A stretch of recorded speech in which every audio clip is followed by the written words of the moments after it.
Welcome back to The Breakdown with me, NLW. It's a daily podcast on macro, Bitcoin, and the big picture power shifts remaking our world. What's going on, guys? It is Friday, February 14th, and that means it's time for the Friday Five. Before we get into that, however, if you are enjoying The Breakdown, please go subscribe to it, give it a rating, give it a review, or if you want to dive deeper into the conversation, come join us on the Breakers Discord. You can find a link in the show notes or go to bit.ly/breakdownpod. All right, friends, back with another Friday Five. Melker is back this week, so we had our normal, customary Friday morning conversation. And it's a little weird in the sense that a lot of these stories are not big banner headline stories. They're much more B-level, kind of in-between stories. But what is interesting is that all of this stuff is sort of showing off what the next few months, I think, are going to be like. We're getting a feel and a flavor for what the policy discussions are going to look like. We're getting a sense of where institutions' heads are at. So there's a lot of tea leaves to read here, even if they're more subtle than some of our normal stories. So with that, let's dive in. This was a bit of a strange week in crypto. As NLW said to me right before the show, a lot of B-level stories, but I would make the argument that these would have been A-level stories like a year ago, but now we're so used to huge stories every week that we're pretty indifferent. Absolutely. I think the other thing is a lot of it's in-between type of things, right? A little hearing that kind of lets us know how partisan lines might be forming. An introduction of legislation, which is sort of the opening salvo of a fight, right? Like nothing big and conclusive.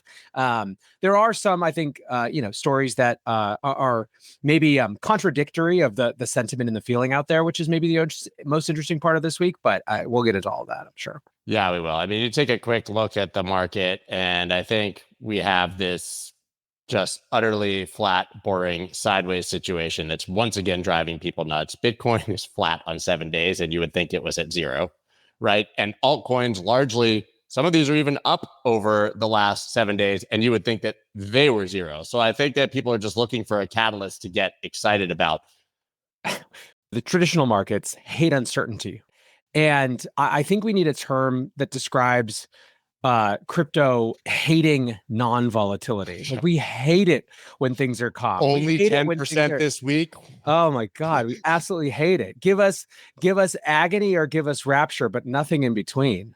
Ladies and gentlemen, meme coins, right? That's exactly why that is such a popular thing, but that is not the topic. First one here we have SEC and Binance request 60-day pause in lawsuit as the agency shifts to be more crypto friendly. I think there's a sentiment right now that a lot of the aggressive actions by the previous SEC and Gary Gensler are likely to either disappear or be dramatically diminished. And we're in that kind of honeymoon period where we're trying to figure out what that's going to look like.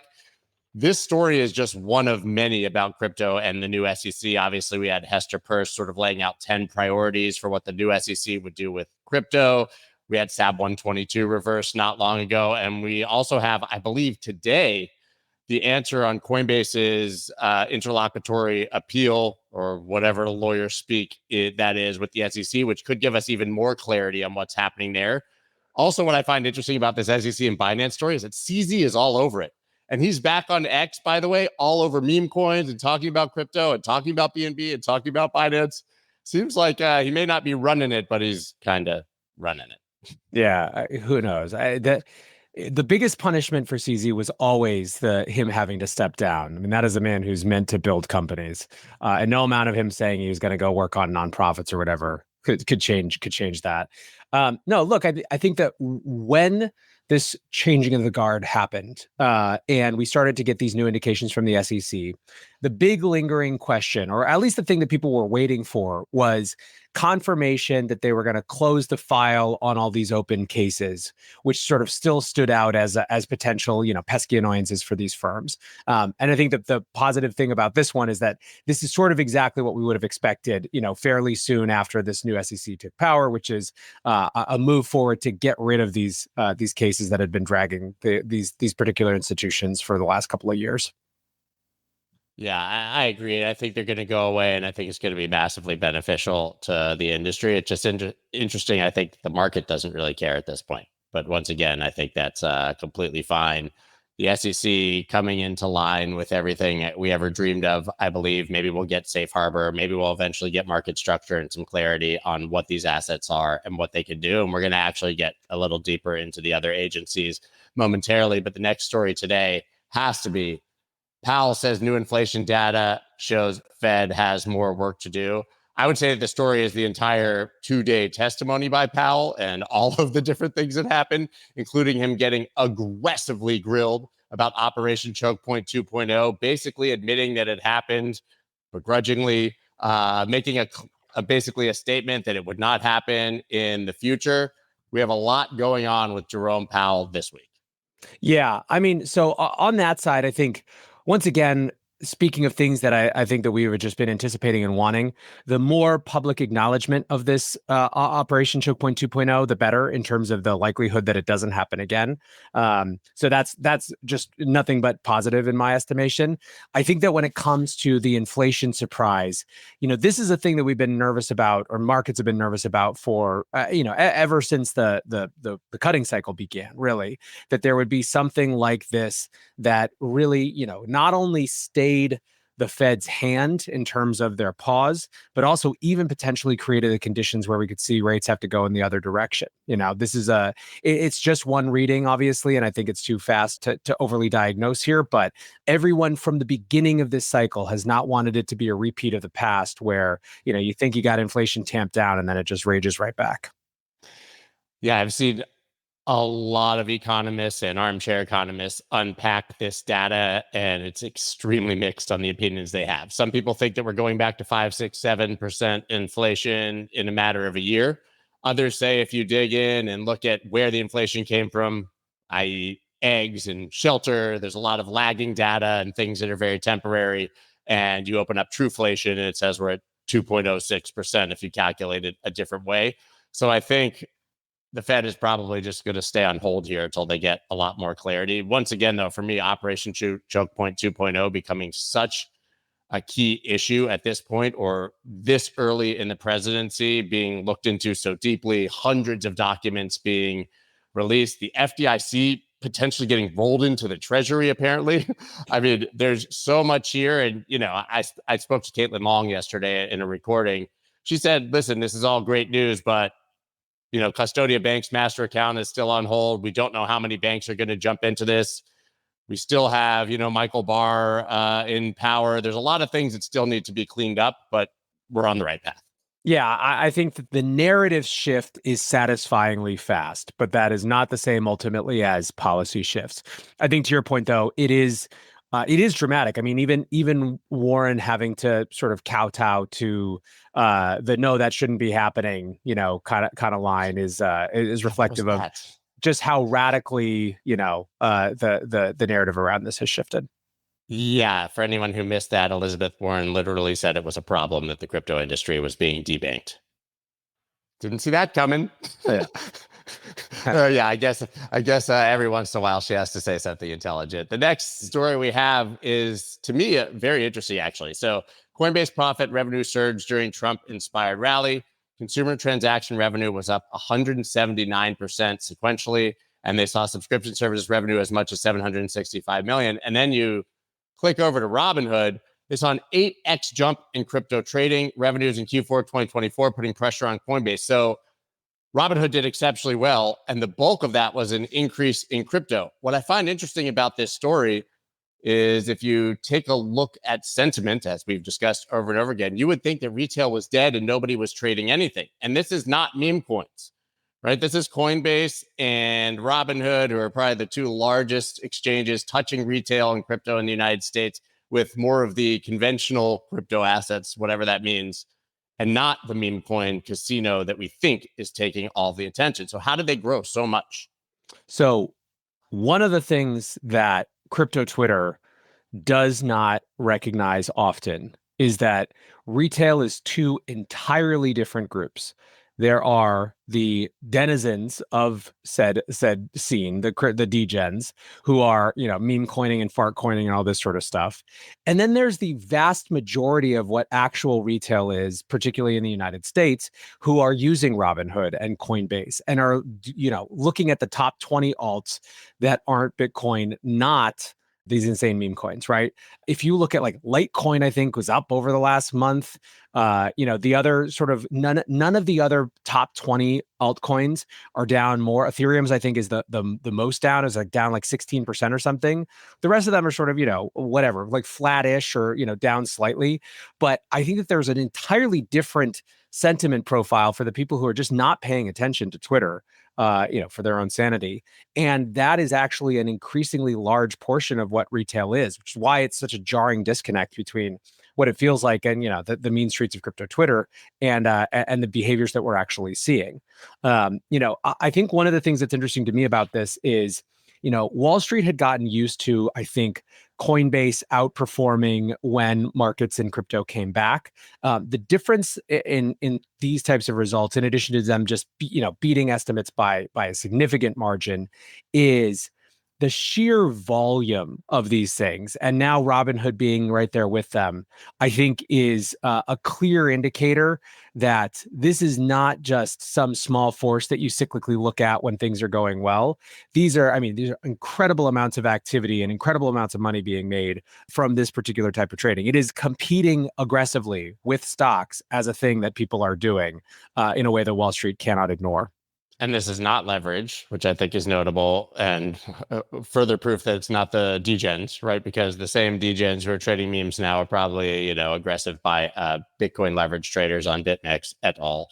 And I just find it very interesting to note that this is looking back, and we did have this huge XRP run and HBAR run and Algo run. There was that moment a few months ago when all of these dinosaurs went up, 6, 7x. Those are the assets that are here. And since this is looking back at the, previous quarters and previous years, you got to remember a lot of these alts did pump like crazy.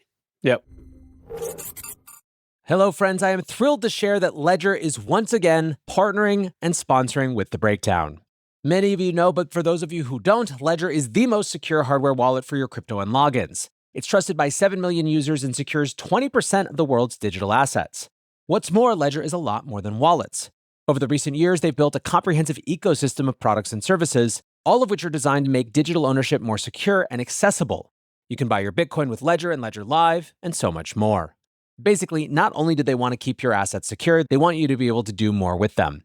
Ledger's newest devices, the Ledger Stacks and Ledger Flex, introduced the world's first secure touchscreens, making it easier and safer to manage your transactions and assets.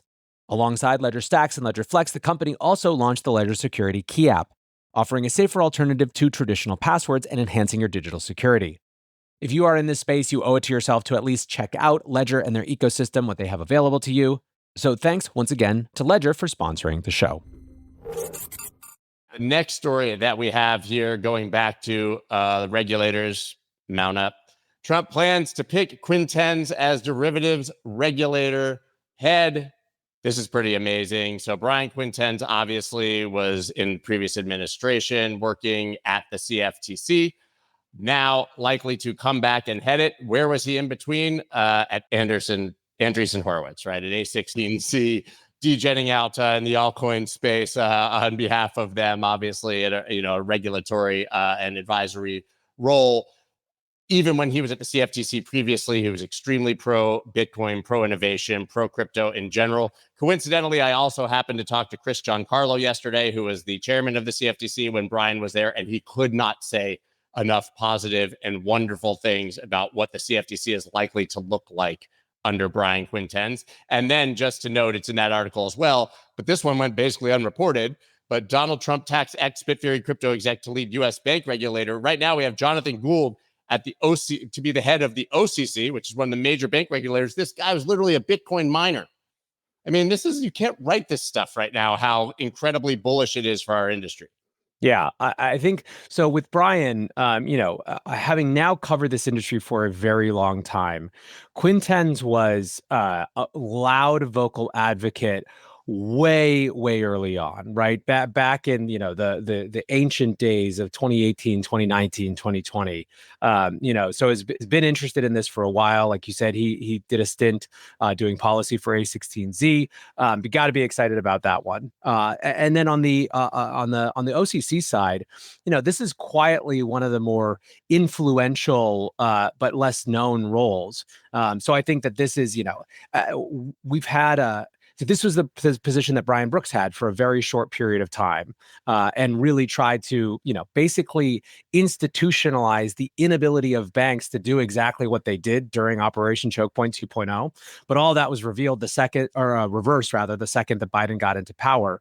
And, interestingly, the OCC during most of the Biden administration, it had leadership that wasn't pro crypto, but was at least a sort of general, like, thoughtful person who wasn't sort of just out for blood in the same way that the sort of Warren camp was. And it's notable that they weren't necessarily, as implicated in the OCP 2.0 stuff because of that. But still, having a pro crypto regulator in that spot, I think, is nothing but incredibly positive for us. Yeah, I mean, like as a quick review, and I'll probably miss some. So now you have Jonathan Gold at the OCC, who was a Bitcoin miner. You have Brian Quintens, who is at A16Z, likely heading the CFTC and heading a CFTC that already has a bunch of pro crypto, pro Bitcoiners on it, right? So even the temporary head there, Pham, she's obviously pro crypto. You have Atkins coming in to replace Gensler with a Republican majority that will be Atkins, Peirce, and Uyeda.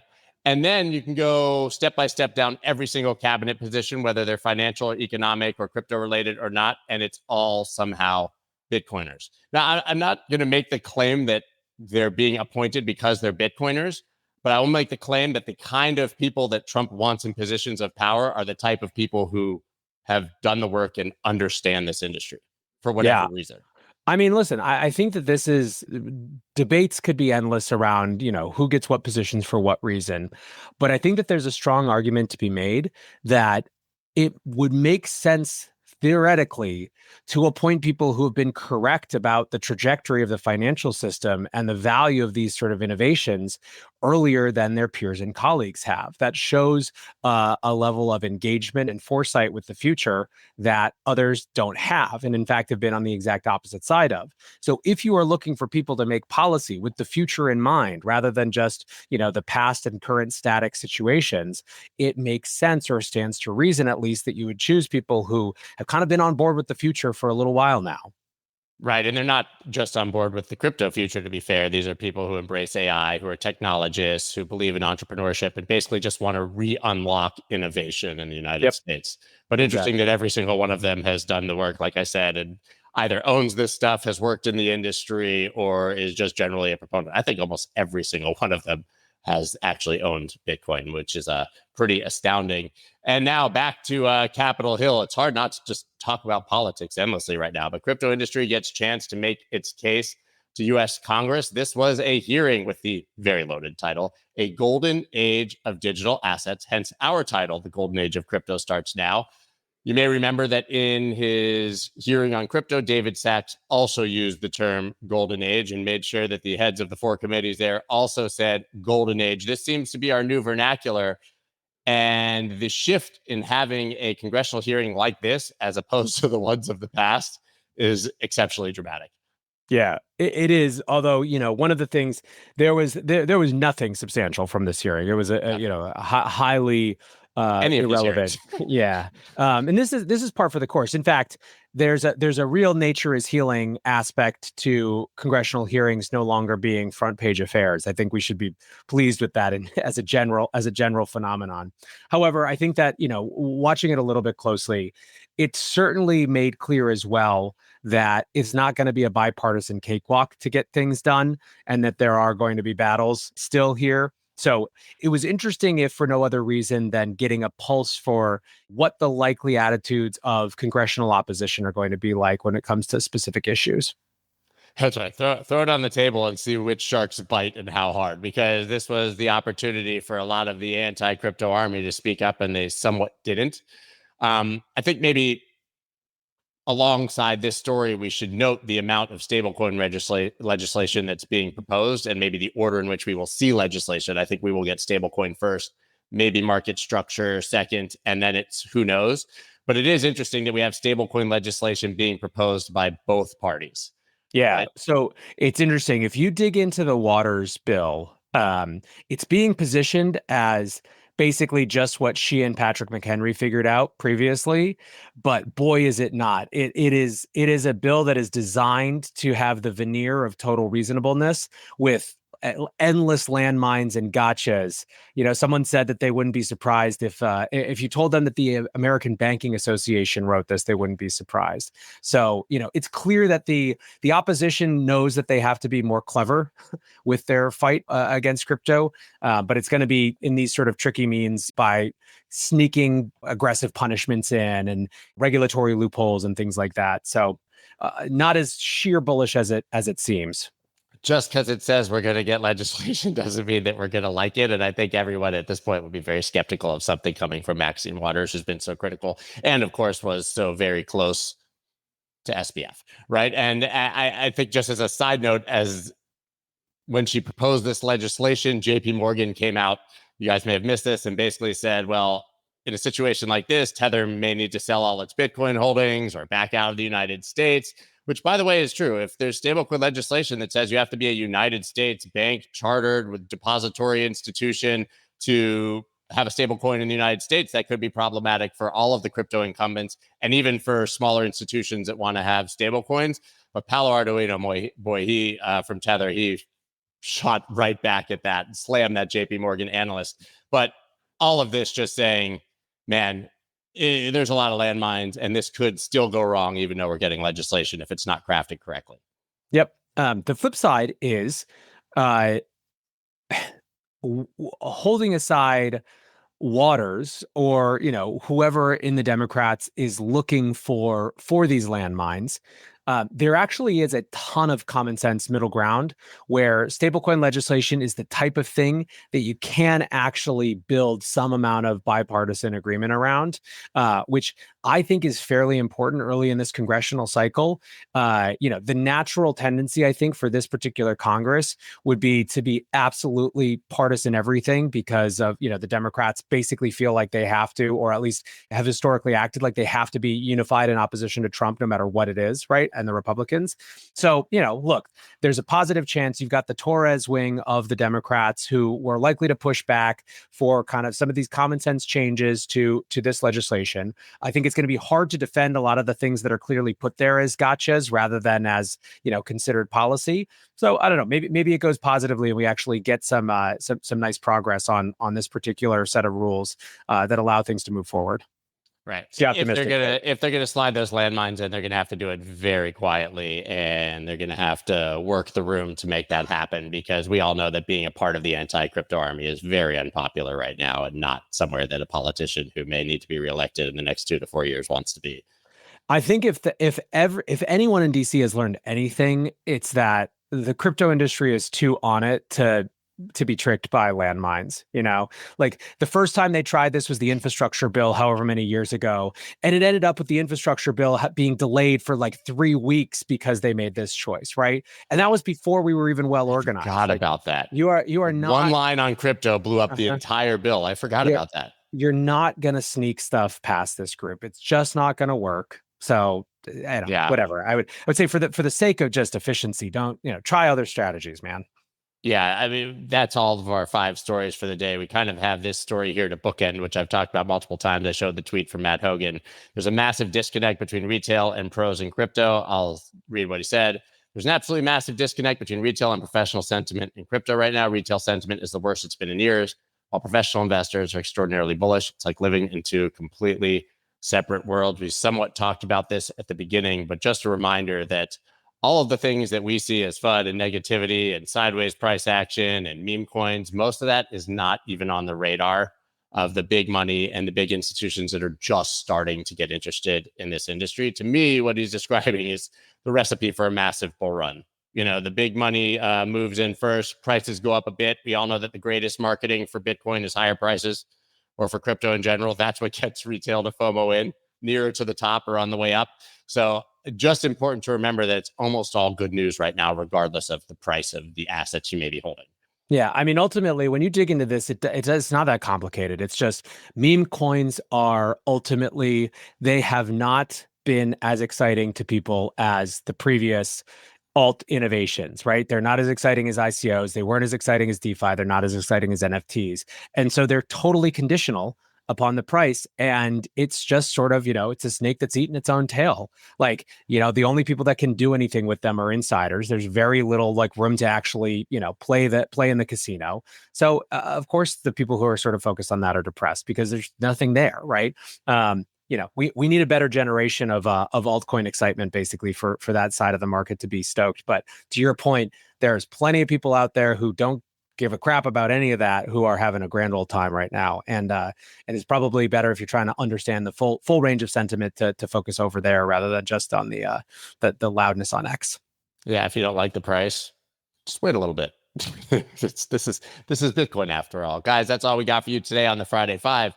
Give NLW a follow on X and check out Breakdown and his channels, everything he has for you, because he does this every single day, man. Thank you, as always, for a great Friday show to all of you. Guys. See you on Monday. Bye.